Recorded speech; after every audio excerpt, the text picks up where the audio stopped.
Well, finale in terms of who leaves the tournament for good, but we're going to see the decider match after this one. Surprisingly enough, because this is Hyped versus DPM, the two most known players in the group. We'll be playing Barry to see who makes it out in the second seed of this group. Players are queuing. I'm excited. I mean, seeing Hype play is always a treat. In game one, he, Rod mentioned it. No annihilation for him.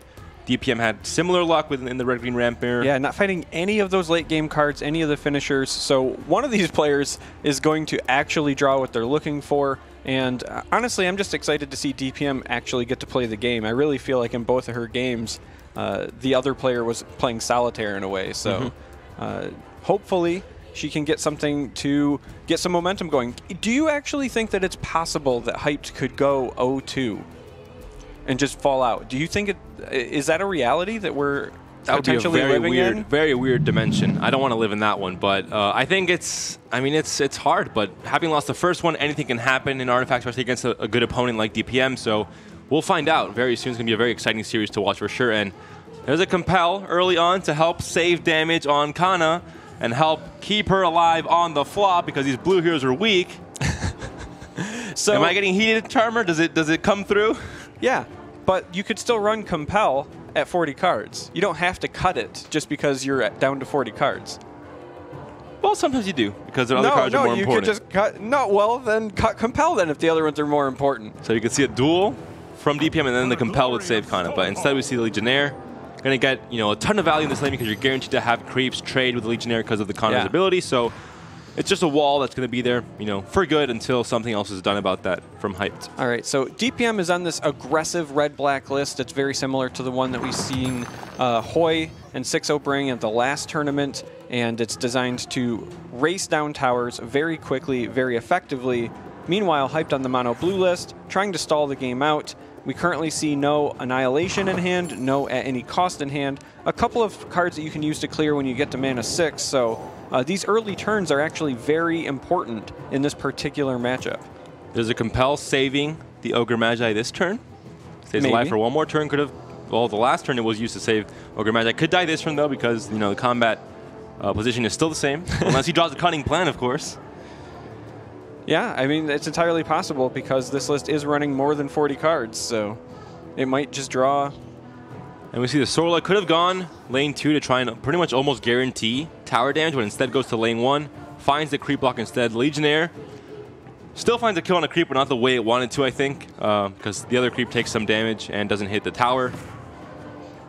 Yeah, I'm a little surprised that Sorla did go here because, again, you want Sorla hitting towers, but that pickup of the gank does allow Sorla to potentially take out another hero. So you could actually use this gank on something like the Zeus in the second lane, and Sorla would still survive combat. So the gank is a good pickup.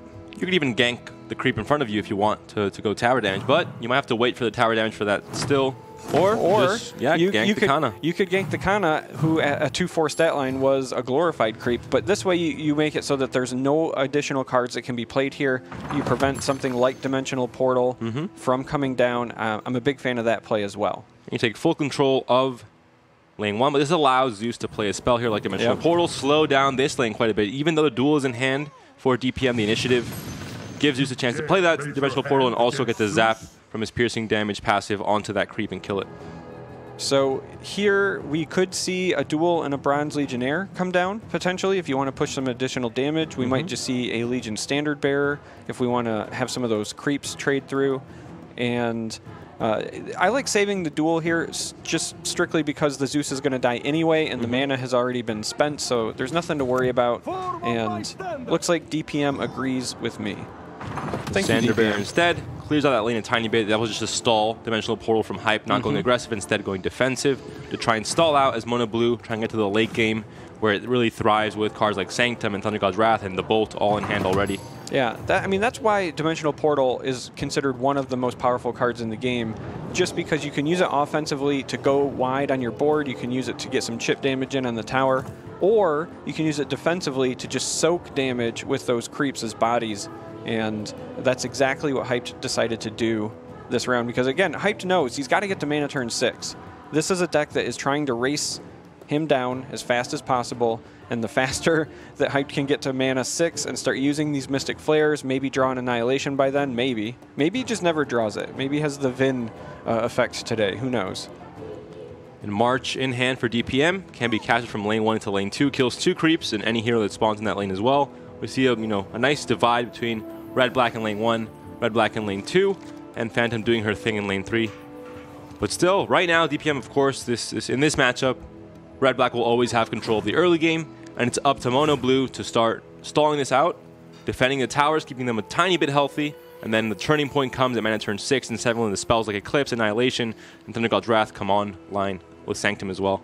Hyped just picked up at any cost. That is a big, big pickup for him. Initiative, though?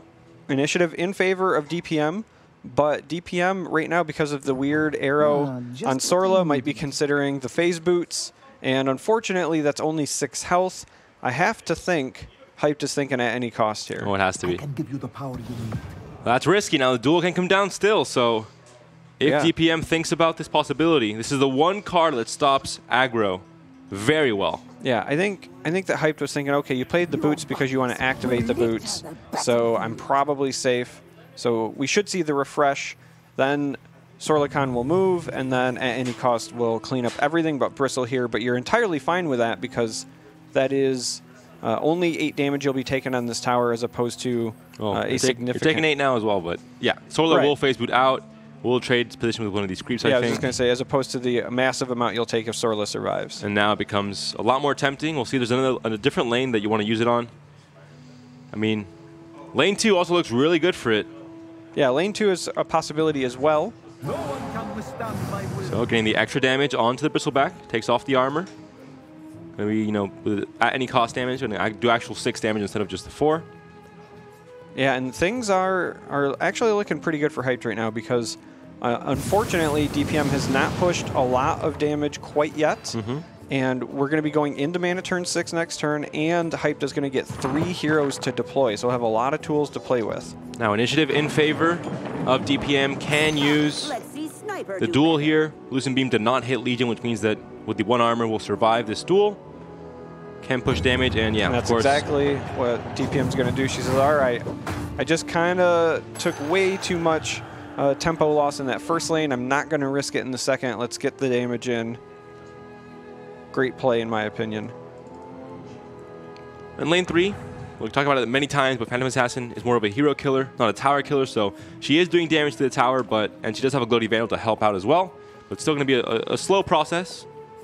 Yeah, doesn't have that potential Sorla has, for example. The first 2 days, we've been talking about how one of the ways that you can try to combat blue is by pressuring all 3 lanes, because you know that they're going to fall behind early, and then when they get to mana turn 6, they start trying to slow you down, and if you're adequately pressuring all 3, then they might not be able to scramble and protect them all. So I like pressuring here, and I do like the idea of playing that Vandal in the 3rd lane, continuing to work that as well, even if it's just a little bit. Every amount of damage helps. With this current board state and the 2 charges on March of the Machines as well, that means that all of a sudden this lane is going to be very low. Only 3 actual damage or 4 actual damage has to push through eventually to take the tower down. And there is 1 Maul for Hype, so he has that 1 chance. But with this wall right here, it's going to be hard to find a direct combat position to the tower. And Legion says maybe this lane's already too low. I might just blink out and help lane 2. Instead, you have the Legion Standard Bearer to get some even more attack on the tower instead of a Gloaty maybe. There was a chance that maybe the dagger was coming down without the blink yet, because it would have put the tower low enough that March would have almost 100% finished it off. So instead, just saying, hey, I want to pressure all 3 lanes. This is a known viable tactic to attack this mono blue. And here, now you also have the option of playing a Standard Bearer. Yeah, save the Vandal because you might need the burst later. And with placement, you might even be able to play that Vandal next to the Standard Bearer the following turn and get extra value. You see the aggro damage, every tower pretty much at 20 HP or below, very close to that number. Whereas DPM's towers, we're seeing 40 on the first, 40 on the third, and 38 on the second. Close, almost a perfect. Almost. How dare Hyped hit that middle tower for 2 damage? DPM has to be pissed. And now we go to mana turn 6, and now it all starts getting a lot more exciting for Mono Blue. You unlock Eclipse, which is unfortunately Only at 3 charges. Luna is dead at the moment. Yeah, but Mystic Flare can do a lot here. Can kill the Bristleback. You have Annihilation if it's drawn. Can also do a lot. Yeah, the powerful plays here are definitely the Mystic Flares that are currently in hand. And you do have the option of maybe drawing more at any cost, drawing more Annihilation. Ignite to soften something up might help an Eclipse if you wanted to use that instead. So and there it is. There's an Annihilation. So Hyped getting the tools, has the right mana. And no red card just means that Bristleback can only sit here and watch and see if he will be dying today or not. Mystic Flare cannot kill it in 1 because this creep did spawn here. So it will trade, or it will divide the damage, only 6 damage on each. But you do get the refresh here from the Sanctum. Phase Boots though? Yeah, Phase Boots could come down and protect the Bristleback. If the Phase Boots come down and you refresh, I assume we're going to see an Ignite just go to another lane and develop that instead. Or a second Mystic Flare would kill Bristleback, but I mean, 2 Mystic Flares to kill a weak Bristleback is a bit sad. Even more so, it's pretty sad when it's not even something hitting your tower this turn. That's true. The only reason you do that is if you're trying to really establish dominance and say, this is my first lane, get out of here. Look at me, I am the captain now. And we're going to see exactly what Hyped has in mind. And Hype thinks that DPM is just holding initiative, but really, she doesn't have any cards to play. That's the true secret. Yeah, that might be why he's pausing here. He's looking back and saying, okay, why are you not doing anything? I wonder why he hasn't dueled me yet. Yeah. This is a good Ignite because there are some weak creeps there, and you want to soften that lane up because it is pressuring you with the March. But now initiative is in favor of DPM. You can coup here just to guarantee this tower. That's 1 tower down. That's a lot to have early on against Mono Blue. Yeah, we might also see something like a March go over into the 3rd lane. Could see the Vandal come down just to kind of ensure. That's risky. We saw in the last series where having the tower on 1 HP doesn't matter as much if you have control of the lane. But in this series or in this matchup against Mono Blue, even if it's only 1 HP with things like Annihilation, no matter what happens, you're going to regret it. But yeah, we see the March instead, so DPM taking a bit of a risk. The reason that I think I'm okay with this is just because if it does go down to 1, then later on you still have a second March and you have a Vandal, right? So you have some sources of additional damage where if it's low enough, you can still finish it off a bit later. But I do agree with you, right? It is a risk, but I think that this is acceptable in this case. That's interesting. So using the piercing damage from Zeus's passive instead of something like a Mystic Flare. Tries to get probably Arcane Assault here instead, or the Foresight. I'm very surprised that DPM is passing here instead of using the laser, because it would still allow Tinker to survive. Yep. Now that initiative is back in favor of Hyped, I think DPM says, well, why not? Yeah. I'm going to survive here and have the chance, like you said, to a Gloaty Vandal next turn and try and get this tower anyway. And at this point, initiative in favor of Hyped, Annihilation in hand. I think this is a very clear 2-for-1 trade, kill the Standard Bearer as well, and just keeps this lane, like we said, stalls out the game and keeps this lane healthy. For now, this was the turning point. We see it now. The board was very much in favor of DPM, and now it's been hit by an Atom Bomb. Everything has been deleted. This matchup, right, this aggressive matchup versus a blue control-based list, whether it's mono blue or the blue-black variants or so on and so forth, is all about 2 things. Do you get to mana 6 and do you draw your Annihilations or at any costs? And Hyped has done both of those things, so things are definitely swinging in favor of Hyped at this point. Initiative in favor of DPM, but unless a Berserker's Call is drawn, you can't really get too much from it with a single red hero and red hero spells in lane 1. He has to draw into it first, and that could be pretty huge. Yeah, there is also a chance that because of the Blink Dagger in hand, we might see that Bristle bail out. It also has a Phase Boots, so you could move to a 2nd or a 3rd lane and then use the Phase Boots to kind of ensure that you're taking it down. The Berserker's Call here is absolutely massive. With 4 armor, does not find it. Unfortunate for DPM, and now this is going to be little that DPM can do to race control here. If he plays Blink Dagger, he gets an action phase for Hyped, and then he has a chance to play a Mystic Flare to kill the Bristleback. Or just, Thunder God's Wrath Yeah, because of the Sanctum there, this is a very big play. Too easy. Does not get... Oh, he goodness. does! He gets the multicast as well, so... The heal comes down from Bristleback at least to keep it alive after the second one, but it still clears out so much else. Well, that's massive because it can take out the Sorla in the third lane, though. Before you even get to do anything with Sorla. Well, it's at 6 HP still, so... Oh, that's right. Sorla already had the phase now? boots. I forgot that she was wearing those nice, shiny new shoes. No Ignites there either to get the upkeep kill, but Bristleback can blink to lane 2 and guarantee that kill at least this turn. Will survive through Thunder God's Wrath at 7 HP. But the Mystic Flare, he sees this, he reads this, he says, okay, it's fine. I'll kill you here instead. Put up more of a fight. We talked about it. Blink Dagger comes on, and then there's a response from Hype. There's a chance that one window to respond to that equip instead. And this is kind of a nightmare if you're DPM because not only has Mono Blue like wrestled control of the game from you, but they've wrestled control of lane 1 where they have a Sanctum. So they get to do anything they want as part of their game plan from now on. This is the ideal scenario for Hyped. An initiative is in favor of DPM. There isn't an Arcane Assault or the mana to use it if you play Luna in lane 2 instead. But now this means that when you have 2 heroes here, something like a Coup can stop that altogether. So Hyped finds a way to make it so that initiative isn't as big of an issue. Unless Chain Frost was in hand, that would be a different story. But Chain Frost when you're not playing Lich is pretty hard to have Charmer in your deck. It's pretty hard. So interesting that she is just opting for March of the Machines again. Wants the guaranteed damage, wants to slowly push creeps out of the way. I think what she's doing here is she's setting up a deployment into this lane on the following turn. Because any creeps that would spawn here, and honestly this Skywrath, wow. We talked about the single maul in the deck for Hyped. I'm going to assume it was from his deck. Yep, not from the Secret Shop. And yeah, this is it. I mean, 2 turns ago, it was all red and black.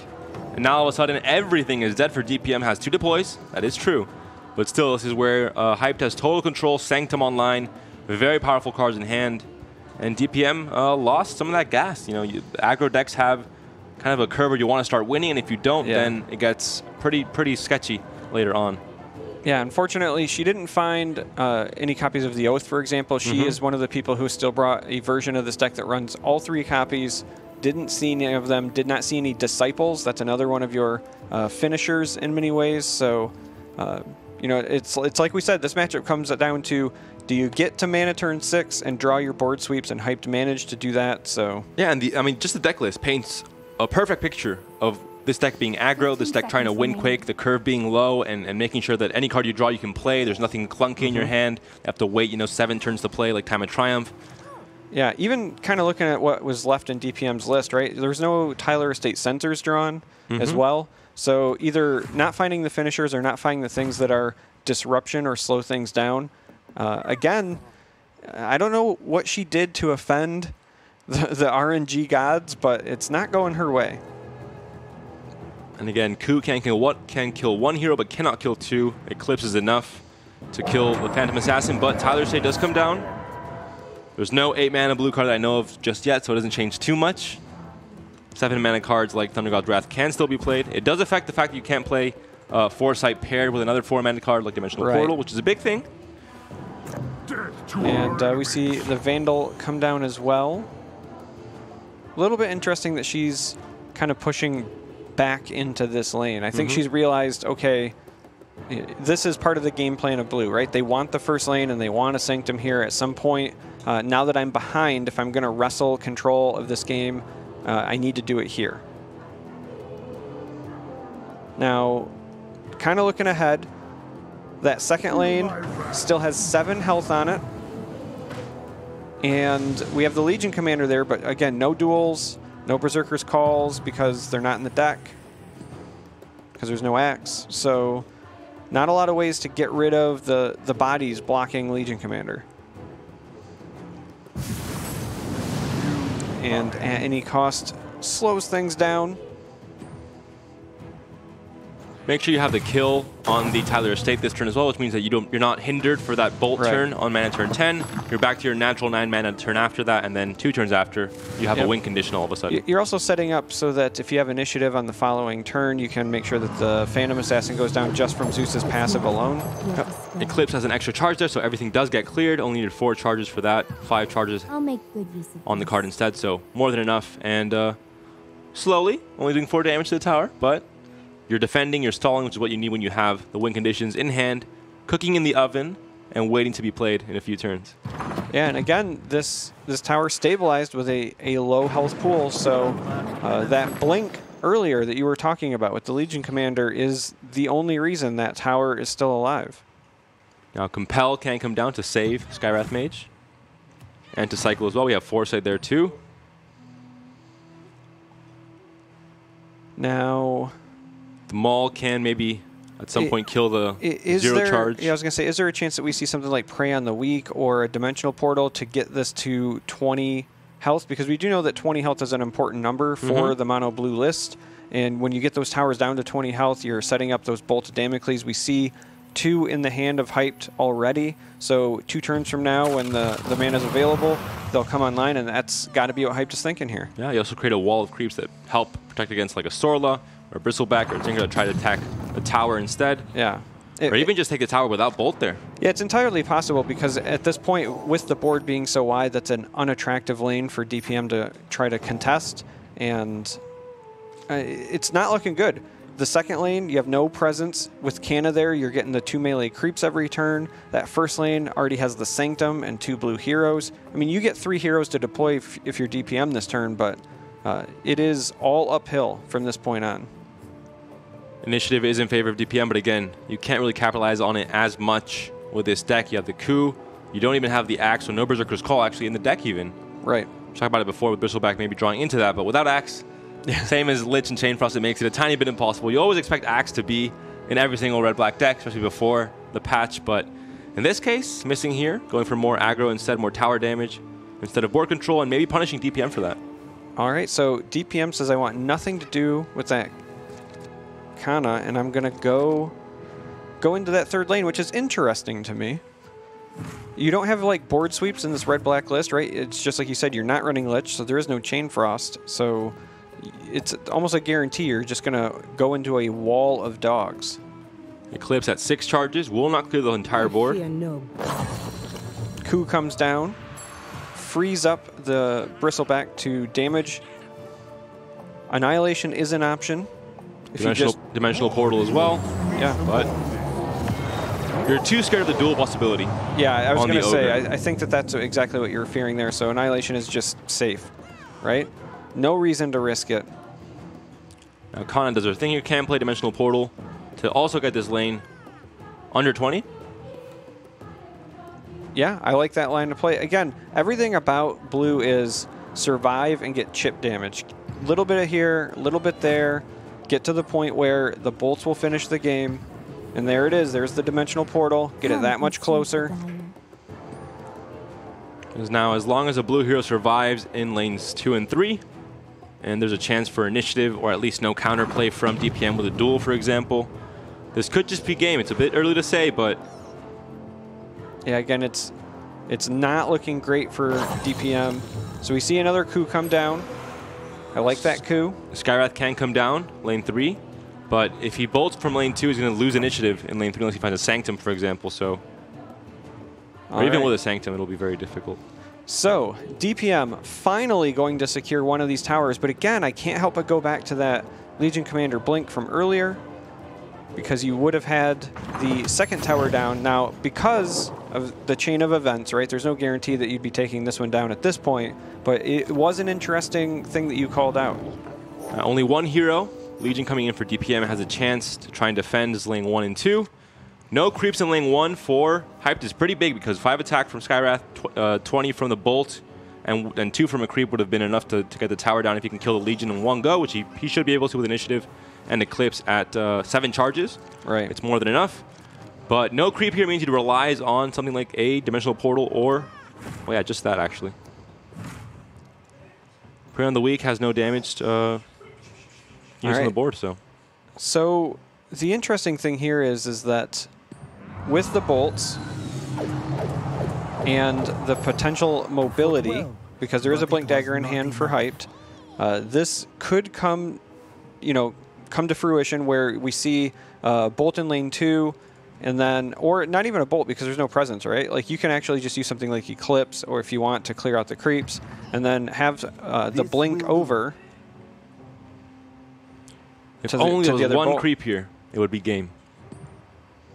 Yeah, there's no. Can you scroll for me? I don't believe there's any ganks in hand. There's one coup de grace, but that might not be enough. He finds the Sanctum, but there's no more cycle in hand. He cannot draw any more cards. There's no Potion of Knowledge either. The item's already equipped, so he can't get more attack that way. Yeah, the path to victory, I think, are in lanes 2 and 3. I think you just wanted to see if you could find an option so you didn't have to worry about lane 3. But the path to victory is lanes 2 and 3, I think. The Sanctum does come down. You can play a Glyph maybe in this lane. Yes. Just to make sure you have complete control next turn, which is, I mean, almost already there, but... No, I mean, the Glyph is a game sealer, because what's going to happen is you won't be able to win lane 2, right? Because this is going to come down to 2. You won't be able to win lane 2 with all of those creeps there if you deploy. No. The Ignite helps create 2 creeps on Prey on the Weak, because there were no damage units before that either. And it'll be just enough with the help of Jack Daggers, even with an arrow. Yeah, it's 100% lethal here. Without having to use Bolt, that's the big thing. You can even, well, you can't blink, actually. Well, you can if you play Eclipse, actually, so... Power is absolute. You can now blink the Kana out. I'm not afraid of war. So now you have multiple lines to victory. You can go to this 3rd lane, or you could just go to the first. I'm going to say you could go to the 3rd lane and try to bolt there, and then if they stop you, you just turn around and then bolt in the first lane the next turn. This works just as well. And this is, I mean, it should be, unless, I guess, yeah, he's playing around the Blink Dagger on DPM side. He can blink a Black Hero out to contest this lane and not get stunned by Glyph, because it'll be happening only in this round before the next round starts. Yeah, but if that happened... It'll be initiative. Yeah, in order to do that, you lose the initiative, and then you just answer with the bolt the following turn. So. No hip fire in the deck either, so there's really absolutely just 0 avenues for DPM to win to this point. This is just going to be a formal DPM playing it out, but hyped. It's unclimatic, but he has it in the bag. The game is pretty much already over. I believe there are literally 0% chance for DPM to do anything here. Hyped could disconnect. A meteor can fall on his house. I don't wish that on him, but yes, I don't that either, is an but option. Slacks. Day 1, he wished it on Gola, so I don't know, man. That guy's a bit savage. You don't know who Gola is? No, I know who Cola is. Cola. Yeah. Not Gola. Gila? Gola. That's the name. I mean, Slacks, he knows. He knows all the names. Jella? I'm not sure. I think Jello was never said yet, so that's a new one for me. But breaking a new ground. Very much going to be Hype's game to win. Initiative on his side. Even just with that, even with the Glyph there, or not being there, it wouldn't change anything, because the Bolt is in hand. Does not depend on any kind of draw, and it's pre-combat phase damage, so it's just an insta, just zap, and the game is over. Lane 2 was taken down last turn, so only needs 1 more tower, and DPM got close. 7 HP on lane 2, 14 on lane 1. Got close, but again, I can't help but mention there were no Oaths and no Disciples early on. So in terms of, the first match that DPM played today, she never drew her finishers. Here, again, not drawing her finishers. At some point, something has to give, right? The dam has to break. She's going to draw the cards that she is supposed to draw, and we're going to see a victory. I don't think Hyped wins this 2-0. I think she's going to take at least 1 game. But we'll find out. I mean, I think Hype, that was more just a win of the matchup not being fast enough for DPM. She got close, but regardless of the card draw, I think she started off very well. She put a lot of damage and a lot of pressure on Hype in the beginning, but Hyped just had the right cards in the right situation to turn that around. We went to the turning point, 6, 7 mana. The Annihilations came in for Hyped, where we saw a lot of mono blues lose because they couldn't draw those board clears. Hyped found them this turn, or this game rather, and was able to take that first win in this group. And gets a little bit closer to surviving, or at least having a chance to survive in the decider match against Barry. We'll see both players queuing up. Hype now cannot queue up mono blue. It's locked out. He already won 1 game with it, while DPM can still choose any of her 2 decks. How do you think the matchup favors DPM or Hyped in terms of the deck that Hyped has left, right? So only the red-green list left. We keep saying this is kind of a high roll list. Oh, it is. If DPM brings the red black and manages to draw some of those finishers and get underneath it, could steal a win. Do you think that we're actually going to see that? It could happen, but if red-green mirror happens, then that is really just... I think both decks are exactly the same or very similar. I think they're both bringing Lycan and Treant as the green heroes, and then the standard red heroes. No Beastmaster or Darkseer or Abaddon or weird stuff from them. Just very consistent, and I think DPM might have a smash where Hyped, I believe he does not, so there's some small differences, but in general, it'll be a real mirror. I mean, just red-green going at it. Whoever draws their combo first wins in some cases. Hyped won last time against a turn 2 time at Triumph against, I believe it was Shauna, the very first game of this group today. But that match will be, I think, just a lot depending on luck, not so much on skill, whereas if red-black is brought, DPM can edge around that Hyped's red-green's list and aggro in before and get that win before. Well, we're still waiting on things to jump in, so Panda, why don't you teach the audience how to play Contact? If you guys are not familiar, this is a very special game. It's very close to Panda's heart. I think I might not have time. We've been playing it all over Ukraine. I think we'll have a segment at some point in this event where I'll have a 10-minute break just to explain how this game works. We've played it on this side of the river, the other side of the river. Because the game has started, so I didn't have time. But audience, it's a good game. I'll do it someday. I'll explain it to you guys. All right, so she did switch decks, which is allowed. We are going to see the red-green mirror. Petrify refers to this as the skill-less mirror. He is not a fan. I'm not a fan either. A lot relies on luck, but both players have, well, I mean, very similar hands. Only one card difference. Viscous Nasal Goo and Stonehall Elite are the ones that are not doing their job right and making this an actual mirror match. Yeah, the heroes were very similar. I mean, this could have been very creepy. If this was an exact mirror match, I might have left the studio, gotten some holy water or something, because that was really weird, but luckily, not exactly the same. Still very similar. We'll see what's drawn this turn. This will be really the crucial. draw is going to be a really big deal here because, again, both players already have Salamane's Favor online. Both players have a Spring the Trap, which isn't exactly what you're hoping to ramp into, but it's better than nothing. And with something like Salamane's Favor, where you're not losing the value, you feel a lot better about Spring the Trap. So similar hero deployment choices. Viscous Nasal can get the kill on Treant this turn and also modify him for -2 armor. So Hyped picked up another Spring the Trap. DPM picks up Berserker's Call. And the Savage Wolf. So still no actual, the payoff cards, Time of Triumph, Emissary, not found just yet. We mentioned the similarities between these decks. We see the same heroes as well, so we're going to see a lot of the same cards in terms of signature cards as well. But looking at the deck list, we'll see. This is Hype's list, I believe. It's hard to say because we don't see, they're all very similar, but there's no Smash here. Yeah, that one's Hype's. And there's 3 enough Magics, whereas there's 2 enough Magics and 1 Smash in DPM's list. So very, very similar. The item decks are also a bit different. There's a Reptile Signet Ring there for DPM. Only 2 Stonehall Cloaks.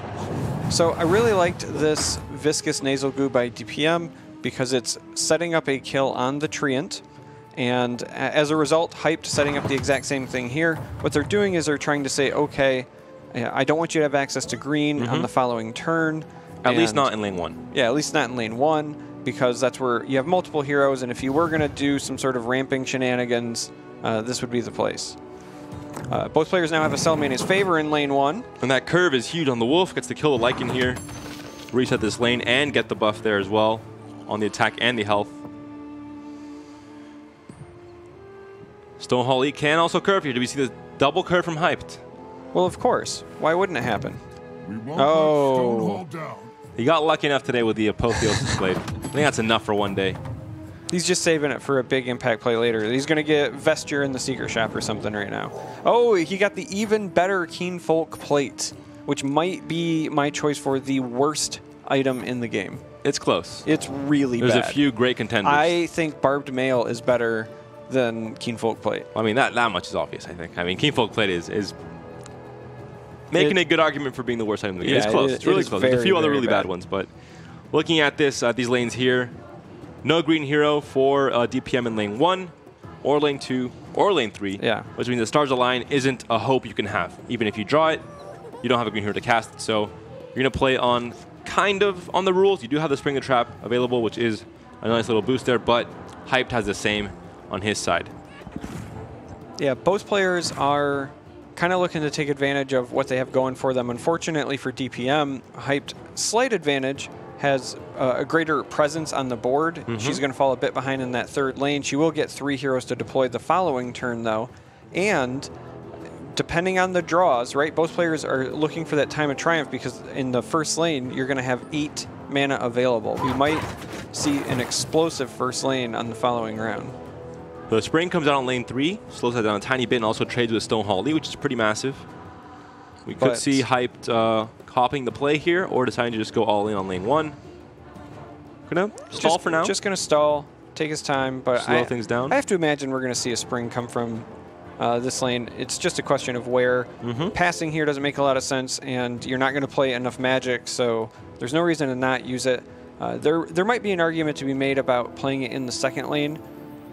The reason for that is if you're going to lose the Lycan, but you want to make sure you have a presence there for following turns, putting a couple of 4/8s there could feel pretty good.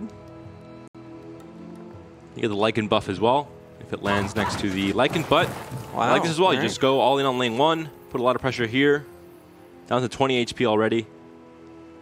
Yeah, this is a great play as well because you're essentially guaranteeing that you're going to get 8 extra damage in on this tower, get 4/8 bodies up. And those 4/8 bodies will soak. So if he's kind of planning ahead, right? If he says, okay, maybe she has time already in her hand, and these 3 heroes are going to all load up on lane 1, and you know she's going to go for that 4 hero time of triumph. I might want to have some blockers here, kind of slow her down. I like that play. And no way to stop this damage here. We could see a duel just to close out the mana that is available for Hyped. There is initiative in favor of DPM, so she had the chance to kill and also, in a way, silence and stop any of this mana being useful this turn. Yeah, it does also allow her to get some extra damage in on this tower. Does not save the creep, though. The Savage Wolf's still big enough to get the trade there and keep on growing. That thing is savage. And Axe could play enough magic here, but no need, really. No heroes to answer. You can't see at home, but Panda was not impressed with my joke. Sometimes I'll make a joke and he's visibly scowling. It happens very often, Charmer. We'll have to work through this, but you put me in pain sometimes. Sometimes. I'm failing. All right, so DPM going conservative, not going to overload that lane. Oh, making a liar out of me. Charmer, you can't speak. Remember, we just call it as we see it. No analyzing, or else we get called out every time. So it is a bit of an all-in, but you have a Blink Dagger in hand. You could hope for, you know, the God draws in Stars Align and Time of Triumph to get maybe 2, or then you need, actually, never mind. No, she just needs to draw a Time or an Emissary. She has 2 Blink Daggers, so even an Emissary to get some, you know, modify on heroes and then ship them where they need to go makes an awful lot of sense. This is Hyped reading into this, maybe going all in on lane 2 instead to try and win lanes 2 and 3 and kind of abandoning lane 1. Yeah. Right now, there's no hero in lane 3 for DPM, so you don't necessarily have to pay attention to that. Lane 2, she has the Axe, but you have a Savage Wolf that is growing, so I do like this line of play by Hyped. Now, the draws are important. Time of Triumph could be drawn by both players. They have 3 in the deck, 2 draws here for each player, 8 mana for both in this first lane.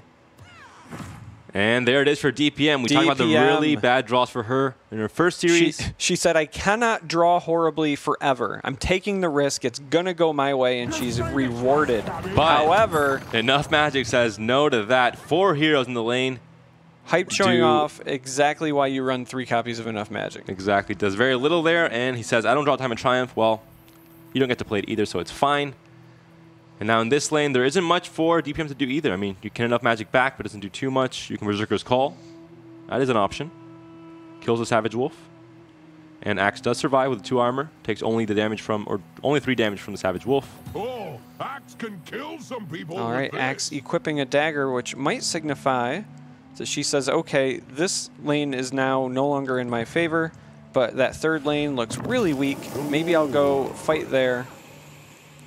And now Roseleaf Druid surviving means that Time of Triumph can be played in this lane as well next turn. No, she just taken the Berserker's Call. Yeah, 10 damage goes through, down to 20. Very good assault there from DPM. A Blink Dagger and Time of Triumph next turn could make this lane 2 also very scary. And if she draws another one, well, then that makes it even scarier at this point. And this lane, I mean, Axe is here. He's by himself, but he's jungling. He's getting chump blocked every time, so still at 36 HP for DPM, still very healthy. Axe is just doing Axe things over there by himself. And Hype was able to stall out for one more turn. That Time of Triumph, maybe find a second chance for him to draw it, but still, I mean, 4 heroes there for DPM. Time of Triumph is already drawn. Hyped does have a second enough magic. And so he has initiative again, so we could see a repeat. If he does not see something that he likes, he might just say, okay, I'm fine. That might actually be why the Lycan is going there, because quite frankly, if it just soaks some more damage, that tower is very healthy at 38. Finds a good position there as well. Will not be dying. Bristleback will, though, due to the arrow from Legion.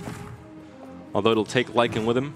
All right, so Hype did not find his own Time of Triumph. Has initiative. We might see either Berserker's Call could be very, very good. You still sacrifice your Bristleback, but you take out 2 heroes with you. So if the Time of Triumph is played, it's less effective. Yep. But enough magic. DPM nodding. Not too bothered. She knows that this is just a stall maneuver. She's not losing the lane. She's keeping faith. She says, listen, I'm going to get to play one of these before my tournament experience is over. I can't go this long without playing a finisher. Spring the Trap is here. Could get a curb into the Treant. Does not get it. Either way, Savage Wolf and Roseleaf Druid could still correct that anyway. Yeah. I like the idea of playing Roseleaf Druid because with the armor and the higher health, it's going to survive and block that Centaur. And then you could maybe develop Savage Wolf if you really wanted to. Opting for the Wolf instead. Wolf does also survive because of the armor and then will gain some health because of the passive. So this is reasonable as well.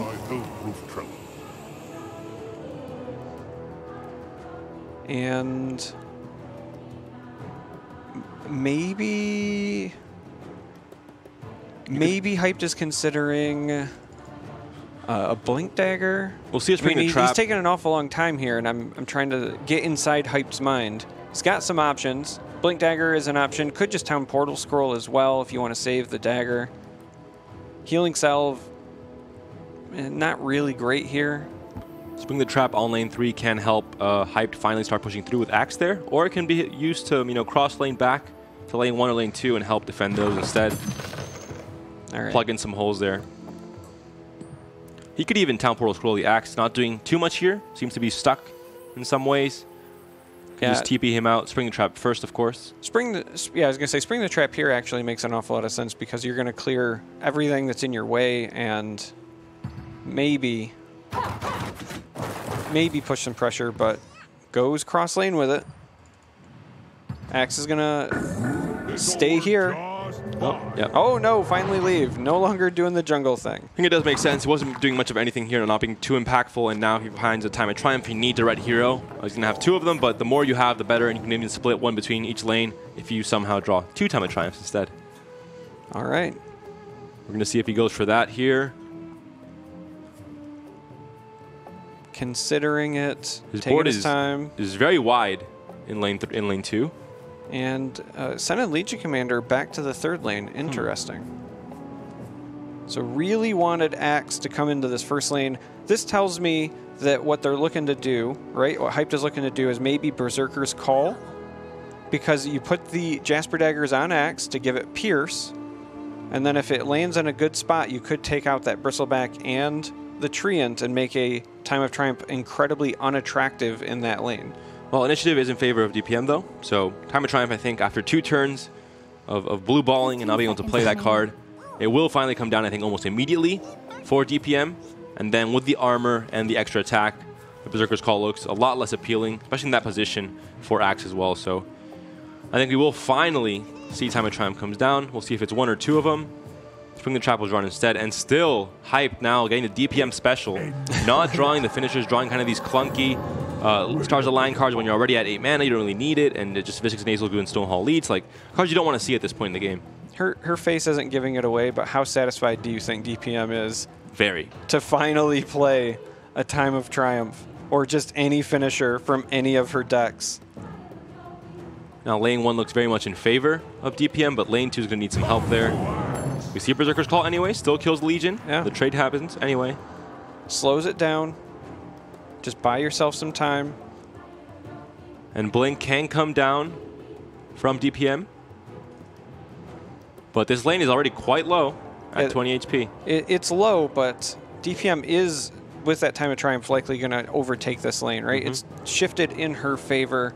Yep. Hyped obviously has a strong, firm grip on the second lane, and there are no heroes in the third lane. So I have to imagine that on the following rounds, we're going to see some hero deployments to that third lane, maybe some blinks. But pass instead, we're going to see Lycan blink out. If Lycan blinks out, I think DPM also follows to lane 2. That's entirely possible. I mean, I don't think Lycan is sticking around. Lycan is not... I mean, it's 10 damage on tower. It's getting close. He'll be losing out on 8 damage if he moves, so... Oh, he does move to lane 3. Yeah. Helps get the trade here on these creeps, finds the perfect hole there to get, you know, maximum use of its ability, optimal use, and DPM, I think, has to follow. Can play Treant or even Bristleback. I mean, this lane is very wide. If you get a hero that has +4 cleave, all of a sudden you start chomping down on those units, making it a lot shorter, and you can start pushing through later on. But DPM passes instead. No, she goes for direct damage. Prioritize the damage on the tower, I think. She knows that at some point she also has to get some damage in.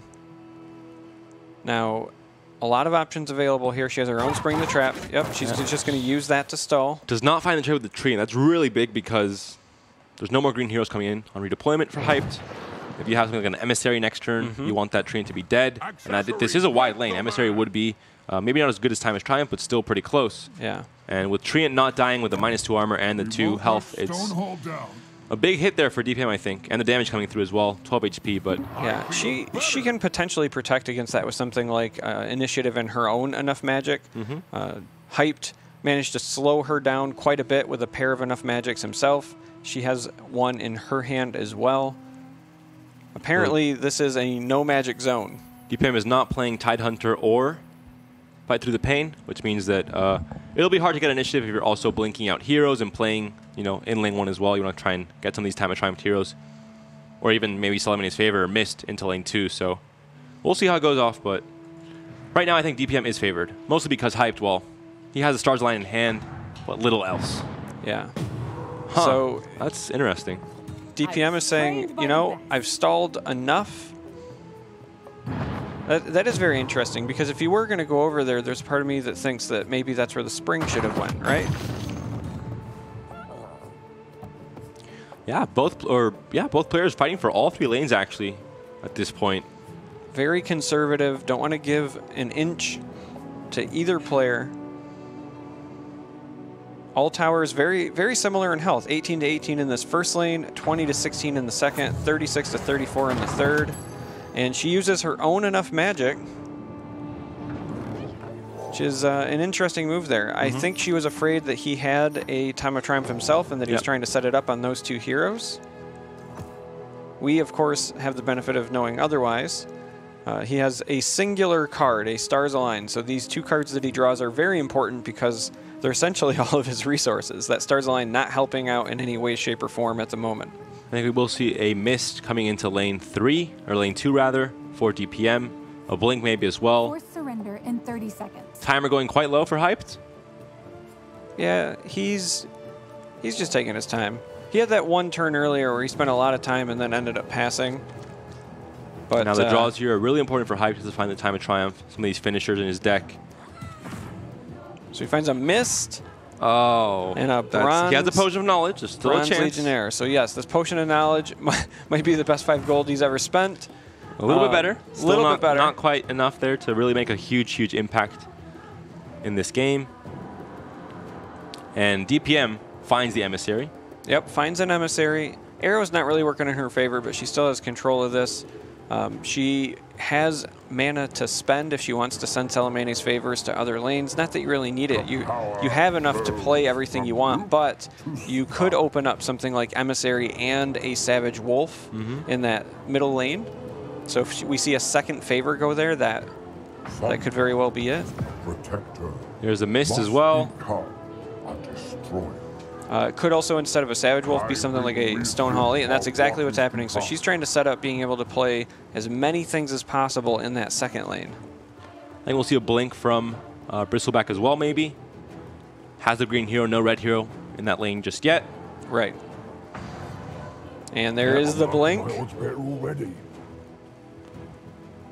And there it is. All right, so all options available to her to play in that middle lane. Now, it does slow down her pace on this first tower because, again, neither player has secured a tower. All the towers very similar in health, but it certainly gives her a much better shot at taking this particular lane. There's the instant Spring the Trap from Hyped, has the mana for Mist of Avernus. He can play everything if he wants. He can play Stars Align and play both Bronze Legionnaire and the Mist if he chooses to. Then you'll have no cards in hand for lane 3, and DPM will know this as well. Right. You'll see only items. I think it's entirely possible that we see this Mist go into the third lane. From Weeping Rose. With the Emissary coming down, I think Hyped is going to realize that this one is not looking good. Stonehall leads well maybe on to the Treant or the Bronze Legionnaire. All right. With the buff from Emissary will help keep it alive. Again, still has the 1 mana available to potentially go into the Mist. I will restore order. I like this more with the Cloak available and the heal. Well, DPM sees the items in Hype's hand. He knows that there is a chance for the Treant to get saved, so she plays the less risky play, which is guaranteeing the kill of the Bronze Legionnaire. Only 1 mana up for Hype. Not much he can do, really. He can heal, but little else. And this is, the setup lane now for DPM. Has the Mist, has double favor, has the Emissary, has a pretty wide board. Has everything. I mean, this is where all of her resources are. Other than the 1 Treant that has Time of Triumph on it in the first lane, pretty much all of her investments are here. 2 Centaurs are dying, though. All right, that's also pretty big because it gets rid of the Treant there, right? So if Hyped does draw something like an Emissary next turn, cannot play it there as the Lycan is in the third lane. Blocks it out of a color, potentially. Well, for sure, because this Blink Dagger here on Lycan is already on cooldown as well, so can't blink backwards. DPM keeps initiative, lets the Axe die, trades with the Legion as well, and this tower still, I mean, we've seen it from the very start of the game. It's only taking 10 HP. Yeah, Axe was there forever. He left, and he never hit the tower. And still not doing much more. So that lane's still very healthy for DPM. Hyped back on time problems, down under 30 seconds, has to think very quickly, finds another Potion of Knowledge to try and find Time of Triumph, and he's been quite unlucky with the card draw here. I mean, very unlucky. We're at mana turn 10, natural mana turn 10 in Red Green Ramp, and no Time of Triumph and no Emissary yet. Axe, it looks like, is going to try to contest that Treant, and DPM, I think, properly calls this, places Legion Commander there, because if it was just the Treant with the Jasper Daggers, the Axe actually would have traded and would have prevented this tower from going down for potentially a couple of turns. Still nothing. Has 1 more chance with Potion of Knowledge. No Berserker's Call for DPM either, so she can't clean up the Axe, nor doesn't have the duel either, so we'll see what can happen here. Enough magic can stop the damage, or the 2 extra damage that DPM could play if she doesn't get down immediately with a Bronze Legionnaire, or a item on Treant, for example. Yeah, I would expect something like a maybe even Phase Boots here, right? If you're not planning on blinking either hero out, then a Phase Boots would be enough to secure the tower. Daggers works just as well. Still nothing more. I mean, like, if you look at his hands, it's all utility. Very little impact. Enough Magic is the only card that in the right situation can find value at this point in the game, but everything else is just too late for it to find any value. Viscous Nasal Goo, Modify effect, if you play early, you get some value, but everything else is pretty useless, and that's 1 lane going down for Hyped, and this is looking depressing for him. You said it perfectly earlier. This is the DPM special. This is just not drawing at all what you need. 0 Time of Triumphs, 0 Emissaries. It is not what you want to see if you are a red-green player. Enough Magic would seal the deal here, but not in DPM's hand, only in Hyped's. I think he will not be playing it just now. Initiative is back in favor of DPM, but again, nothing to capitalize, only, more creeps and more kind of setup and utility, but and Hype takes the suicide Enough Magic. He takes the classy concede by saying enough of this game, enough Magic. And I can feel him. I mean, that is, we talked about, Naaman, I think it was, also conceding very early. Hype doing it a bit in a more classy fashion, but at that point he thought, it's over basically. Even if I draw it next turn, it's just too little too late. And yeah, DPM, very unfavored in her draws throughout this tournament until now. Finally goes back into that, flow of finding Time of Triumph early, getting the good value, and Hype the complete opposite. Really punished there. We talked about the luck in the red-green mirror, and we 100% saw it there. So, and quite frankly, like I said going into that, I didn't think there was any way that DPM was going to go that many games without drawing something, right? It was just bound to happen. But now we're going to a very crucial Game 3 because the loser of this is done. They are eliminated. If DPM manages to pull this out, Hyped will start 0-2, which is rather unfathomable. He'll start and he'll finish. We know nothing else for Hyped to do in this tournament, so that would be a huge surprise. But it's down to the line, down to the very last game in this series in this best of 3. And Hyped will be returning on his red-green. He won the first game on mono-blue. And DPM will move back onto her red-black, also won on this red-green recently. So it'll be interesting. Both players taking a bit of a rest here, not queuing up just yet, but a really exciting, and you know, I have to imagine these players are both, you know, quite nervous, even though they've been in the spotlight, have a lot of experience. This is the decider match in the losers match for them. Yeah, I think that the key here is going to be if Hyped can play a Time of Triumph on mana turn 6 or sooner, I think that he wins, right? And I know that's a pretty obvious thing to say, but like even more so here because this is a very aggressive red-black list, and much like we saw when she played it against the blue deck, it's trying to win early, and then if it doesn't, it can run out of gas, right? If he has to play by the rules of the game and he does not get that early ramp into a Time of Triumph, then I think that she has the momentum with this deck to push through. That being said, even if, you know, the winner of this match is going to feel good, for sure. They're still in it, but they have not moved on yet. They're still, this is the loser's match, surprisingly enough, and they do still have to play Barry in the decider match of this Group E of this tournament. So it won't be over for them yet either. They'll have a bit of elation for, you know, a few seconds, and then they'll remember, well, I'm not normally in this spot, but I'm in the loser's match now, so I still have to play one more match to make it out, and it'll be another, you know, wreck of nerves, I think, for them. Because this is, I mean, this tournament, you feel the pressure. Yeah, absolutely. And I got to be honest, like I am not envious of DPM right now. And I say this because one, we said up on the desk, right, that she didn't get a ton of sleep. She said she'd be sharp early, and the longer the day goes, the better. So even if she wins here, then she has to play even further. She has to go through Hyped, then beat somebody that's already beat her once before. Like her path to stay in the tournament is brutal right now, it looks like. Well, I mean, if her focus keeps going down over the tournament, but her card draw goes up, then it evens out, right? So hopefully we're going to see, I think, the same performance all throughout. Going to be a consistent performance from DPM. The game making sure that happens, giving her better card draws as the tournament goes on. We'll see if that's true. But I think for DPM, she's playing red-black.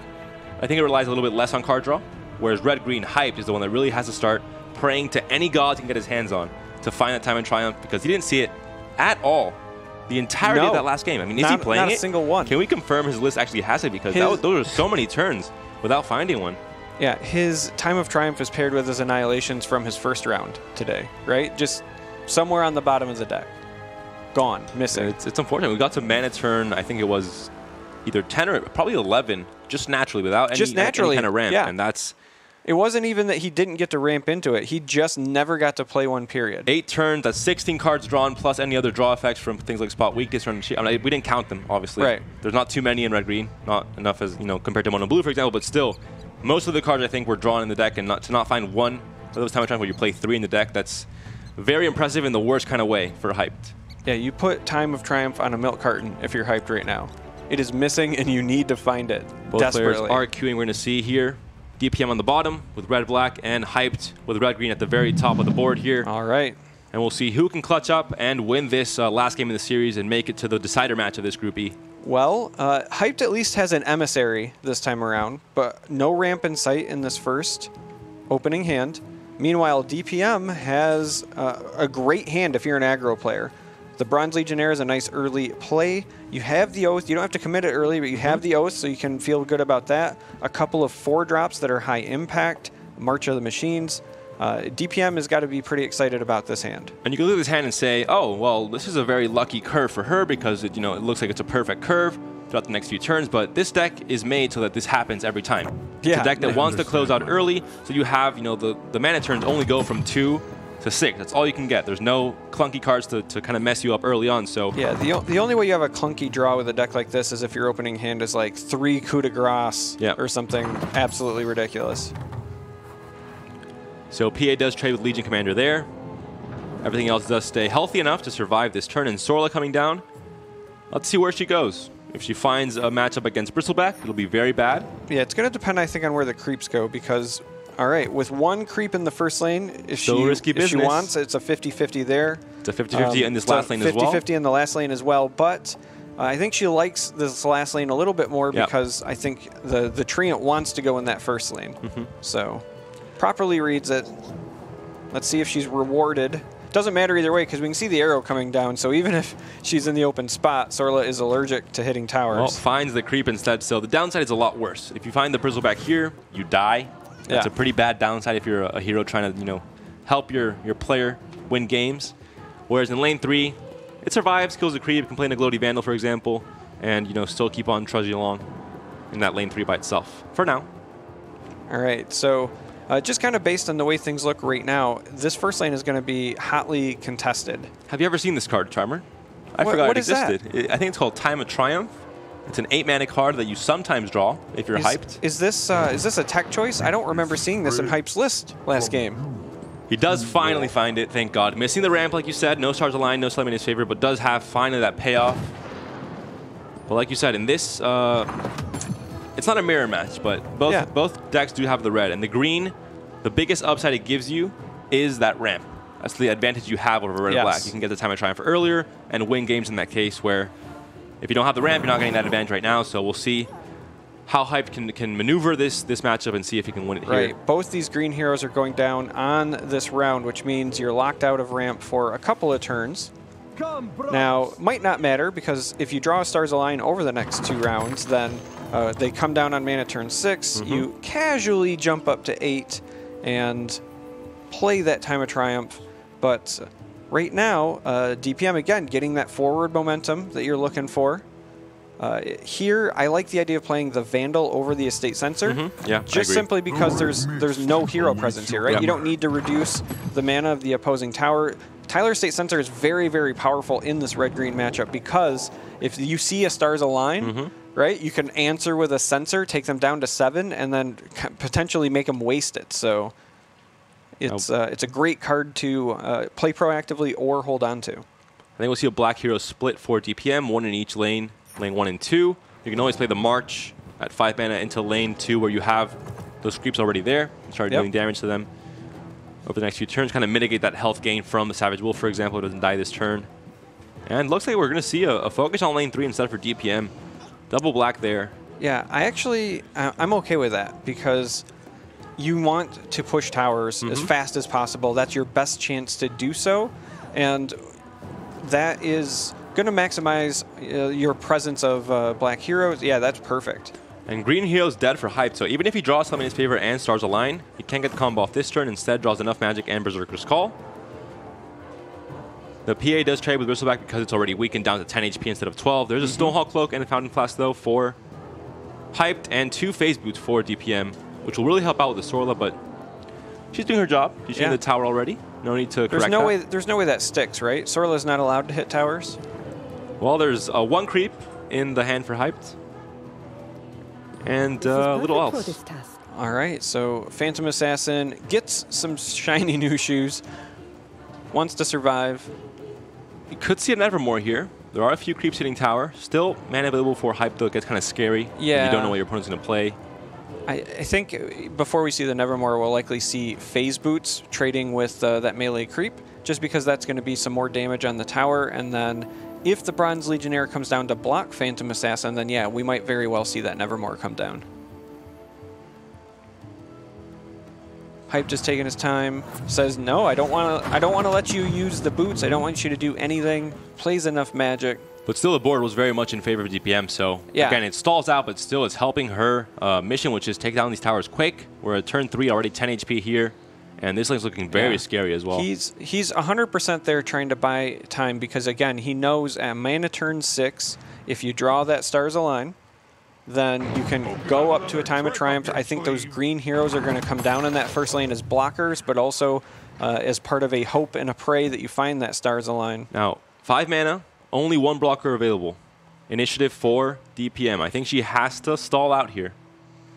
She has to play a card before the Phase Boost to make Hype think he can be blocking the Sorla. Yep. And with 2 Tyler Estate Sensors, actually, I'm a big fan of that play.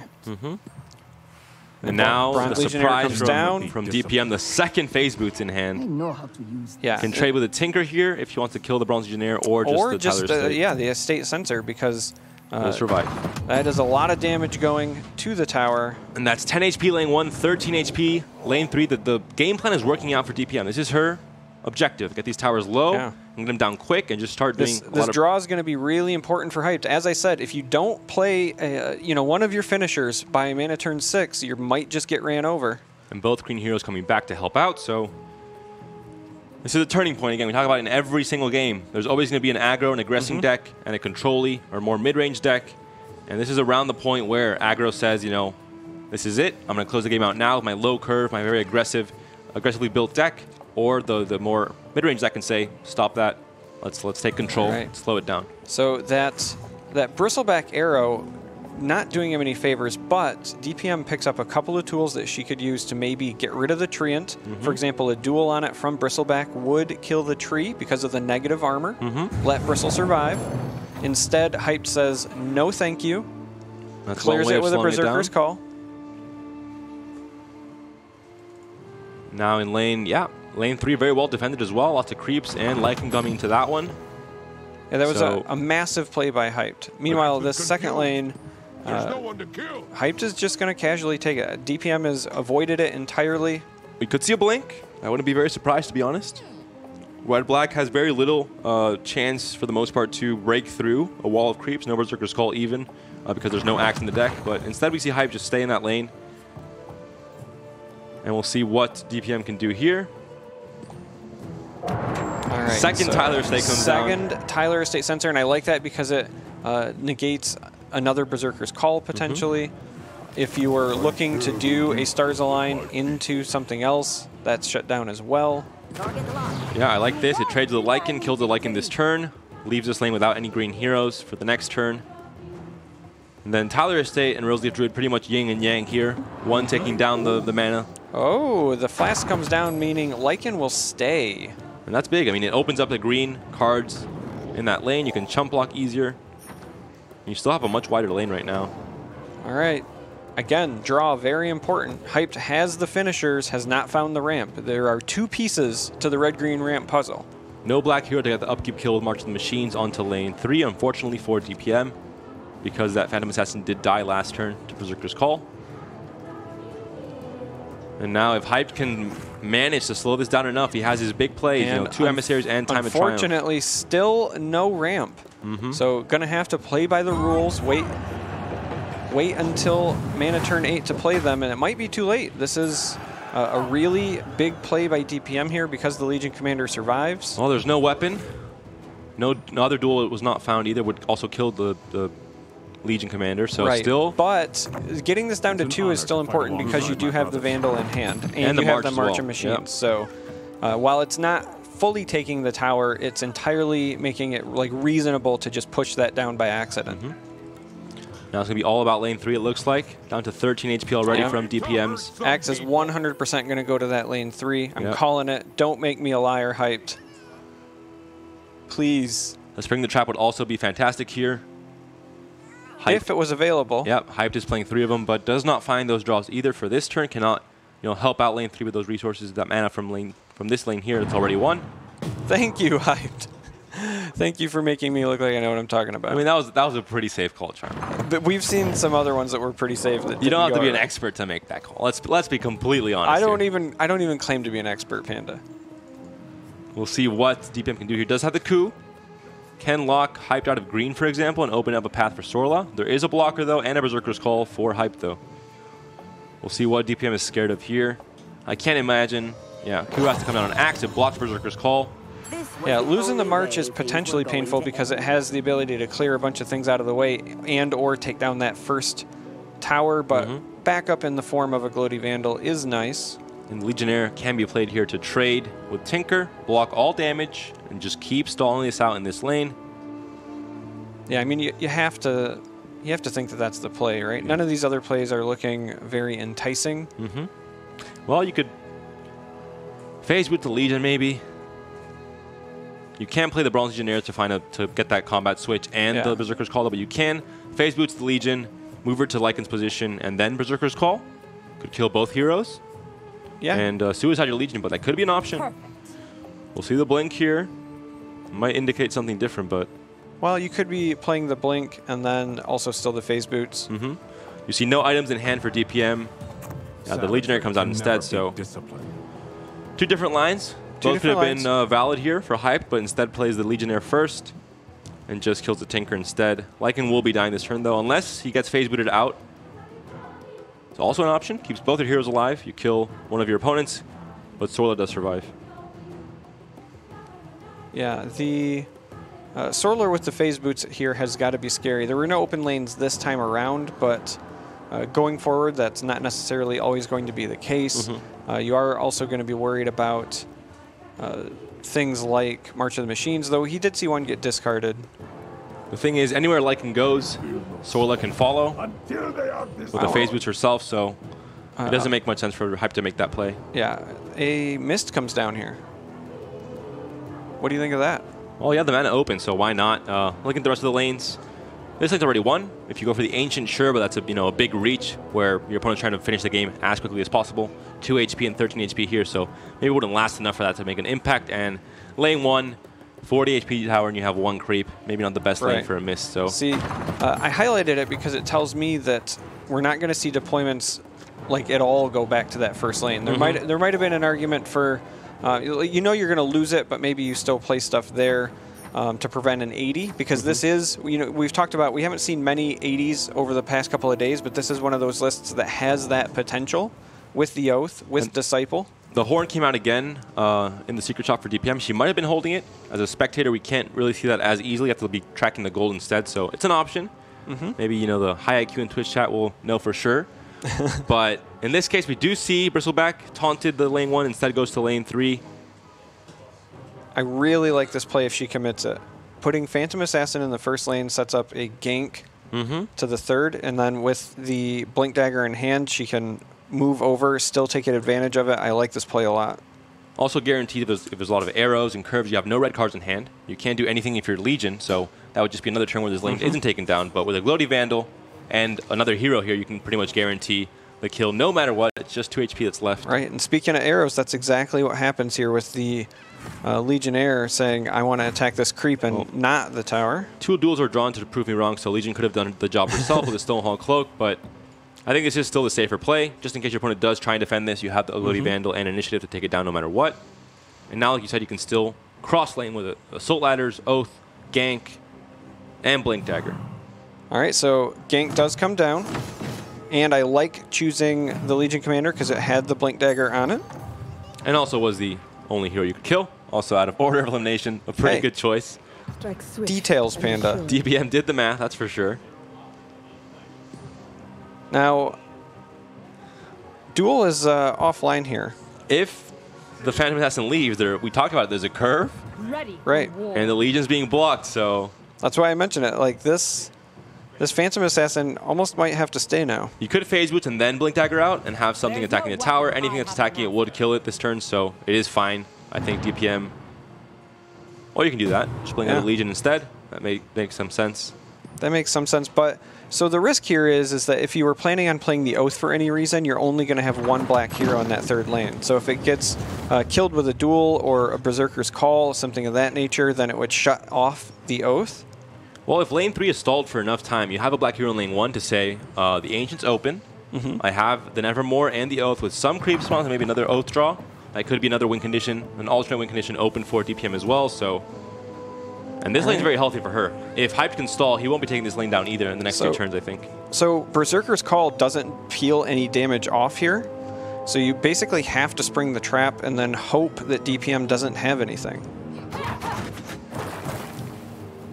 Because right now, even a single creep like the Vandal, for example, and then the boots will result in DPM hitting the tower with Sorla for 14. I think... This might just be game. Only 2 mana up for Hype. You can't make any plays other than play some items. Yeah. You have the duels as well to open up damage spots for DPM, and this might just be it. The aggro too much for Hype to handle. I mean, you know, I hate to say it, but I said if you have to play by the rules with this red-green list, I don't think that it can survive long enough. Both and it's looking like that's the case. And DPM doesn't know it, though. There could be a duel. Bristleback is very healthy. Yeah. And Sorlikon is definitely not at 4 HP. There's no healing item either. I was going to say, the thing is, though, she has her own duels, right? Yeah, so yeah. not even just the phase boots. She has many, many paths to victory here, and the unthinkable is going to happen. And that's it. DPM Hyped. takes it and hyped. Hyped is eliminated. Even the #1 favorite for us, for He's- EGB, he's for fallible. everyone in the world, I think. 2 tournaments taken, Seed Story Yeah. Cup X, and the first WePlay tournament, the Strength. And all of a sudden, 0-2 in this group and just crashes out immediately. That's Yeah. a huge surprise here. It is a massive upset all the way around, any way you look at it. And we talk about DPM. She had what it takes to win this. We talk about her skill, her experience, and she proves it. Analyst panel, what did we just see there?